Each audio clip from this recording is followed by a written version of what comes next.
Welcome to Black Femme Fashion News. I'm your host Shanice. In today's news, we've had a bunch of celebs in editorials recently. We're going to talk about André Talley's estate sale. We'll talk about the Telfar Pill, Blackwood's Valentine's release, and we're going to touch on a couple other things. A lot has been happening. Let's start these editorials because there's been so much. Some of our favorite celebs. As I was sitting down, grabbing my phone to hit record to record this, I see that Nia Long is in the cut. There's so many, I'm not even going to do interview breakdowns. I'm just going to say them and show them because We also had Glorilla for the cut. I believe she was the cover of the fashion issue, Glorilla. We have Erykah Badu on the cover of March Vogue, and I think there's a picture of her with Puma in there. We have SZA for New York Times Magazine. My favorite picture from this is her and Christopher John Rogers. Y'all could have guessed that already, though. Y'all already know. Her was on the cover of Vogue Philippines. We had Doja Cat for Variety. Ice Spice for the cut, shot by Ice Studios, inside of Ice Spice's childhood home. And then I want to give a moment to Jonathan Majors for Ebony Magazine.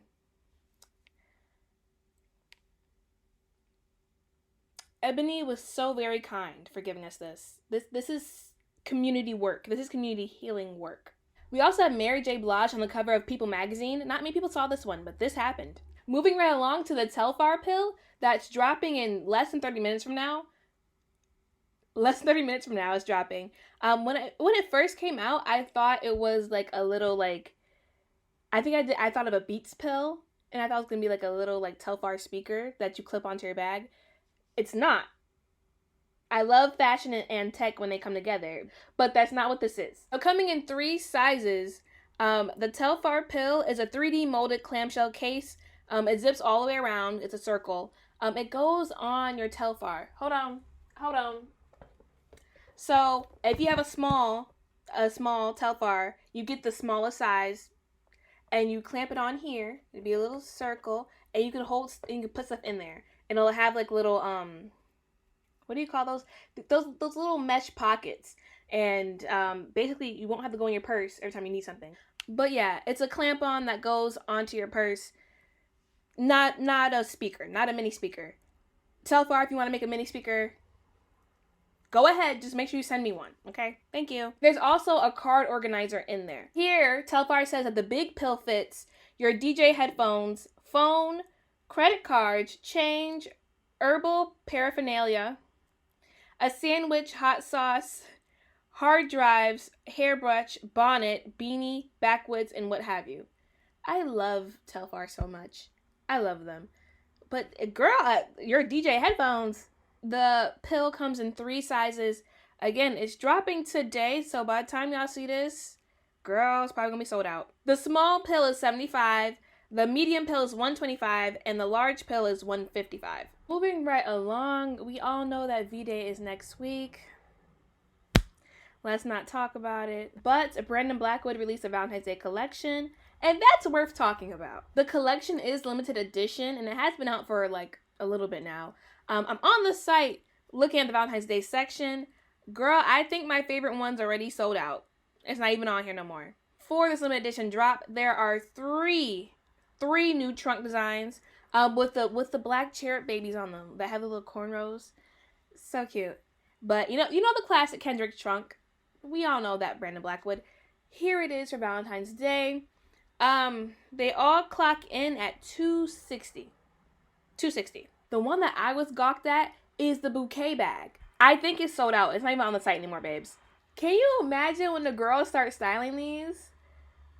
Listen, this is gonna be such a styling moment. Okay, so if you haven't known, André Talley's estate sale, estate lots, auctions, a bunch of different words, auctions, has been going on since last month. Talley made it especially clear that in the event of his passing, the vast majority of his valuable belongings were to be auctioned off, and the proceeds to go to his childhood church down in North Carolina and the church that he adopted when he moved to New York City out in Harlem.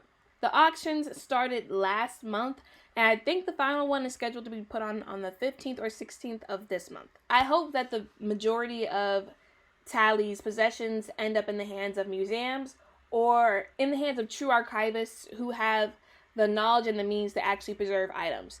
I want to tell you, there's things from portraits. There's Andy Warhol original paintings. There's his Louis Vuitton monogram trunks. You have his straw hats. You have his caftans.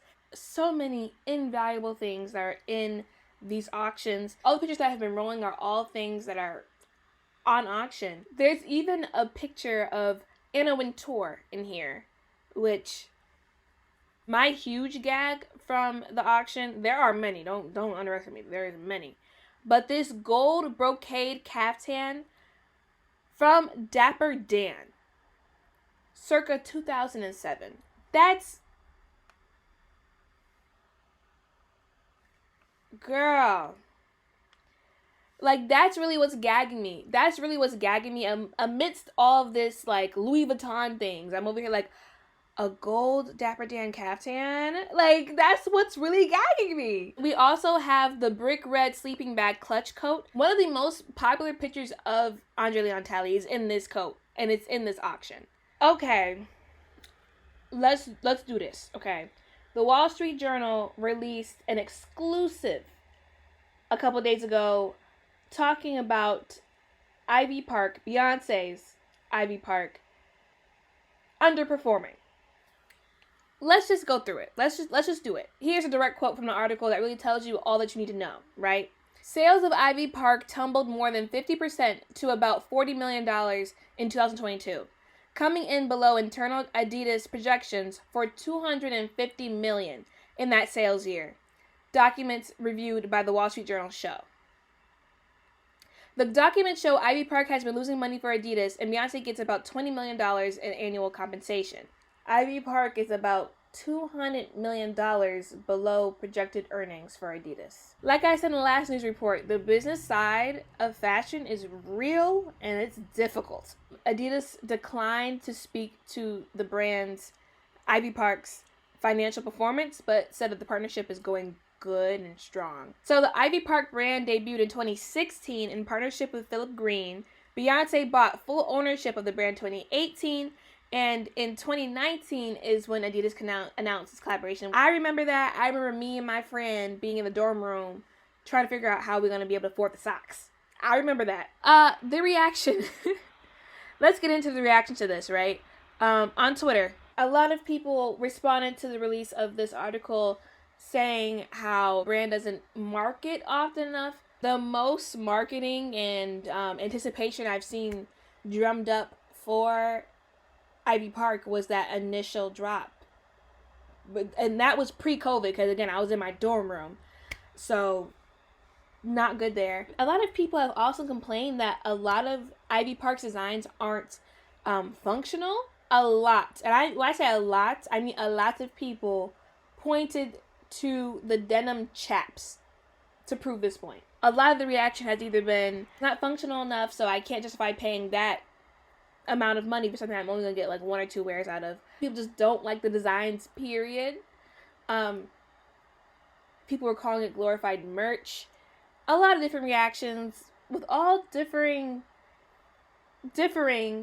levels of merit. Where Ivy Park goes from this, we'll have to see. According to the article, the partnership between Adidas and Ivy Park is set to end after 2023. So we don't know if Beyonce's going to take and move it and revamp it and do something with it on her own, or if the partnership with Adidas is going to be lengthened and Adidas will be there to revamp it or whatever. We don't know. But that was it for today's news report. Until next time, stay stylish, y'all.